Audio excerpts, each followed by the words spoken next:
प्रचण्डले माधव कुमार नेपाल र बाबुराम सम्मलाई गिरफ्तार गर्ने काम गर्न सक्नुपर्छ। यो सरकार सबै अपराधिकरणमा रूपान्तरण भएको छ। यो सबै क्रिमिनलाइजेसन भइसक्यो। यो सामान्य मतियारहरूलाई, सामान्य मान्छेहरूलाई मात्र गिरफ्तार गरेर राजनीतिक दाउपेच, राजनीतिक स्टन्टबाजी अनि राजनैतिक छलछामी र राजनीतिक लाभ प्राप्त गर्नका लागि ती सबै गरिने हो भनेदेखि यसको पनि खासै अर्थ हुँदैन। अपराधको प्रमुख अपराधी माधव कुमार नेपाल र बाबुराम भट्टराई हुन् यसमा, त्यो म पुष्टि गरिदिन्छु। अध्यक्ष, विपक्षी दलको नेता, उपसभामुख अनि कानुन मन्त्री भएर गैर कानुनी काम गर्छन् र अन्य न्यायाधीशहरू सहित जेलमा बस्नुपर्ने अवस्था सिर्जना भएको छ। बालुवाटार जग्गा घोटाला काण्डमा म एउटा कानुन व्यवसायी भएको नाताले यससँग सम्बन्धित केही मिसिलहरू मैले पनि अध्ययन गरेको र यसै गरी पूर्व सभामुखहरू र वर्तमान सभामुखले सहित राज्यद्रोह, राष्ट्रघातका अपराधमा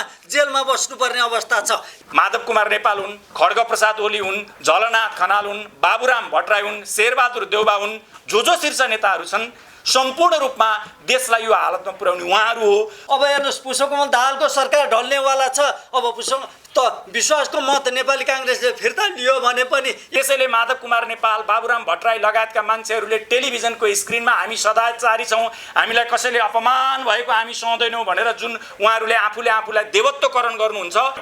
अपराध नम्बर 4 बाबुराम भट्टराईका पालामा आएर त्यसमा कम दोषी होलान् रहे भएको त्यो अपराधलाई कन्टिन्यू अर्थात् अविच्छिन्न रूपमा अगाडि बढाउने काम बाबुराम भट्टराईको पालामा समेत भयो। संसदमा बजेट पारित गर्नुपर्ने अवस्था छ।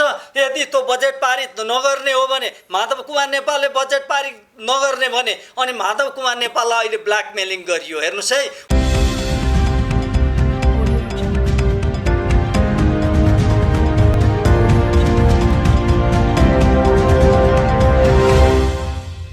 अब मूलतः आजको यो प्रेस मिट हिजो नेपाल सरकारबाट ठुलो अदम्य साहसका साथ यो बालुवाटार जग्गा घोटालामा संलग्न रहेका केही व्यक्तिहरूलाई जुन गिरफ्तार गरिएको छ त्यस सम्बन्धमा नै प्रेस मिट भएको रे। त्यसैमा केन्द्रित भएर म छोटो 2-3 मिनटमा मेरा केही विचारहरू, धारणाहरू राख्दछु र मभन्दा अग्रज दाइहरूबाट सबै कुराहरू आइसकेको छ। त्यसैले म त्यसलाई पुनरावृत्ति नगरिकन यो काण्डमा, बालुवाटार जग्गा घोटाला काण्डमा म एउटा कानुन व्यवसायी भएको नाताले यससँग सम्बन्धित केही मिसिलहरू मैले पनि अध्ययन गरेको र खास गरी यसको जड उत्खनन गर्ने व्यक्ति बोलेर गइसक्नुभयो। उहाँले धेरै ठुलो सङ्घर्ष गर्नुभएको छ र मैले त भन्ने गरेको छु, यो साँच्चीकै देश हो, राज्य हो भनेदेखि यस्तो सार्वजनिक विषयवस्तुमा त्यति ठुलो त्याग, जीवनै बलिदान गरेर यो उत्खनन गर्ने अधिवक्ता युवराज कोइराला, उहाँलाई त राज्यले सम्मान गर्नुपर्ने हो। हिजो अस्ति 35-40 करोड खर्च गरेर पदक पदवीहरू बाँडेको रहेछ राष्ट्रपतिको हातबाट। युवराज कोइराला जस्ता व्यक्तिहरूले पाउँदैनन्। अब यसमा मिठाई पसलेहरूले जसले मिठाई वितरण गरेको छ, राजनीतिक दलका कार्यक्रमहरूमा मिठाई स्पोन्सर गरिदिएको छ, त्यस्ता व्यक्तिहरूले समेत पाए। अर्थात् राजनीतिक दलको बिहानदेखि बेलुकासम्म झोला बोकेर हिँड्ने अनि त्यस पछाडि नेताको चाकडी गर्ने, नेताले गरेका सबै अपराधहरूमा ताली बजाउने हो, त्यस्ता व्यक्तिहरूले पाए। तर देश राज्यको लागि, देश र राज्यको हितको लागि, जनताको हितको लागि, यस्तो सार्वजनिक विषयवस्तुको लागि लडेका भिडेका व्यक्तिहरूले राज्यबाट अपहेलित हुनु परेको छ। त्यो सन्दर्भ पनि मैले यहाँ व्यक्त गरेँ। खास गरी यसमा 4वटा तरिकाले अपराध भएको छ। सबै विषयवस्तु, तिथि मिति र त्यसका कानुनका दफा उपदफा समेत यहाँ व्याख्या भइसकेको कारणले गर्दा म त्यसलाई पुनरावृत्ति गर्दिनँ। यसमा 4वटा तरिकाबाट यहाँ अपराध भएको छ। मैले एउटा कानुन व्यवसायीको हैसियतले यो प्रेस मिटमा नै मैले शब्दावली प्रयोग गरेँ अपराध। मलाई भन्न हिचकिचाहट छैन, त्यतिसम्म भन्नुपर्ने भयो हरेक नेपाली नागरिकले। त्यसमा 4वटा तरिका, यसमा 4वटा तरिकाबाट अपराध भएको छ र अपराधको प्रमुख अपराधी माधव कुमार नेपाल र बाबुराम भट्टराई हुन् यसमा, त्यो म पुष्टि गरिदिन्छु।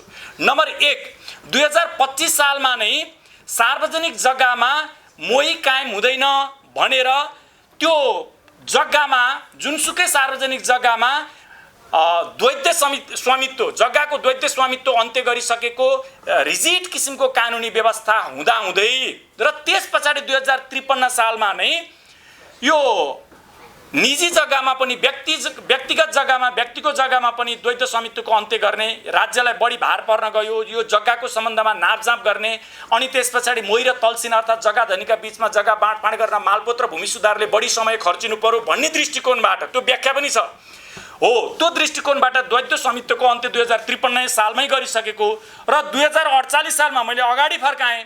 2048 सालमा कृष्णप्रसाद भट्टराईको समयमा त्यसबेला सुवर्ण शमशेर लगायतका व्यक्तिहरूले यो जनसङ्घर्ष गरेको समयमा नेपाल प्रजा परिषद र नेपाली काङ्ग्रेसले सङ्घर्ष गरेको अवस्थामा पञ्चायतले अधिग्रहण गरेको जग्गाहरू, त्यसमा कतिजना त्यो राणाका सन्तानहरूलाई डबल मुआवजा समेत परेको छ। त्यो ब्यौरा समेत कृष्णप्रसाद भट्टराई 2048 सालमा कृष्णप्रसाद भट्टराई प्रधानमन्त्री हुँदाखेरि बनेका सरकारी परिपत्र र सरकारी कागजातहरूमा रिफ्लेक्ट हुन्छ, उल्लेख भएको छ र त्यो जग्गा सम्पूर्ण रूपमा पूर्ण रूपमा सरकारी हो भन्ने थाहा जानकारी हुँदाहुँदै अब अपराध 4वटा भनेको छु मैले, त्यो सबै अहिले मैले भनेको कानुनी व्यवस्थाको जानकारी हुँदाहुँदै माधव कुमार नेपालको पालामा त्यो जग्गामा जुन जग्गाको हामीले यहाँ व्याख्या चर्चा परिचर्चा गऱ्यौँ त्यो जग्गामा मोही कायम गराउने निर्णय भयो। त्यो भनेको 2025 सालमा नै सरकारी जग्गामा द्वैत स्वामित्व अर्थात् दुईटा मोही र तल्सिन नहुने भन्ने व्यवस्था गरेको छ। त्यो कानुनको विपरीत हुने गरी काम गरेको कारणले अपराध नम्बर 1 माधव कुमार नेपालको क्याबिनेटले त्यो निर्णय गरायो। अब अपराध नम्बर 2 सामान्यतया ल त्यसलाई पनि बिर्सिदिउँ। सामान्यतया मोही कायम हुने भनेको मोही कायम गराउने र मोहीको निस्सा प्रदान गर्ने काम भनेको भूमि सुधार विभागले गर्दछ, भूमि सुधार कार्यालयले गर्दछ। भूमि सुधार कार्यालयमा परिपत्र गरियो, भूमि सुधार कार्यालयका तत्कालीन हाकिमले कार्यालय प्रमुखले त्यो काम गर्न आनाकानी गरे पछाडि त्यही काम अर्थात् मोही काम गराउने काम चाहिँ मालपोत कार्यालयबाट गराउने भनेर फेरि क्याबिनेट स्तरीय निर्णय भएर मालपोत कार्यालयबाट मोही कायम गराउने काम गरियो। त्यो जग्गामा अपराध नम्बर 2 त्यहाँ भयो। अपराध नम्बर 3 कहाँ भयो भन्दाखेरि यो तालुकदार मन्त्रालय भनेको तालुकवाला मन्त्रालय भनेको जग्गा जमिन सम्बन्धीमा भूमि सुधार मन्त्रालय हो। भूमि सुधार मन्त्रालयबाट क्याबिनेट स्तरको निर्णयलाई कार्यान्वयन गर्ने काम नगरिकन आवास तथा भौतिक योजना मन्त्रालय मार्फत गराइयो। त्यो आवास तथा भौतिक योजना मन्त्रालय कुन अर्थमा रिलेभेन्ट छ त्यो जग्गा जमिनको सम्बन्धमा मोही कायम गराउने सम्बन्धमा अपराध नम्बर 3 त्यहाँ भयो। अपराध नम्बर 4 बाबुराम भट्टराईका पालामा आएर त्यसमा कम दोषी होलान् रहे भएको त्यो अपराधलाई कन्टिन्यू अर्थात् अविच्छिन्न रूपमा अगाडि बढाउने काम बाबुराम भट्टराईको पालामा समेत भयो। र यो तरिकाबाट अर्थात् मैले संक्षेपमा भन्नुपर्दा मोही कायम हुनै नसक्ने अपराध नम्बर 5 पनि भनिदिउँ। यो मोही को व्यक्ति कायम हुन्छ भन्दाखेरि 2021 सालमा नापी हुँदाखेरि फिल्डबुकमा जसको जुन व्यक्तिको नाम उल्लेख गरिएको हुन्छ फिल्डबुकमा त्यो आधिकारिक प्रमाणिक कागज हो। त्यो फिल्डबुकमा नामै नभएका व्यक्तिलाई मोही कायम गराइयो। अब यो सामान्य नागरिकले पनि बुझ्न सक्छ भनिसके पछाडि तपाईहरु जतिको पत्रकारले अरु सामान्य राजनीति दलमा लागेका कार्यकर्ताहरूले माधव नेपालका शुभचिन्तकहरूले यो कुरालाई नबुझ्ने भन्ने छैन होला। त्यसैले माधव कुमार नेपाल बाबुराम भट्टराई लगायतका मान्छेहरूले टेलिभिजनको स्क्रिनमा हामी सदाचारी छौं, हामीलाई कसैले अपमान भएको हामी सहँदैनौं भनेर जुन उहाँहरूले आफूलाई देवत्वकरण गर्नुहुन्छ, यो सबै उहाँका शुभचिन्तकलाई तपाईहरुको लोकप्रिय टेलिभिजन मार्फत म निवेदन गर्न चाहन्छु।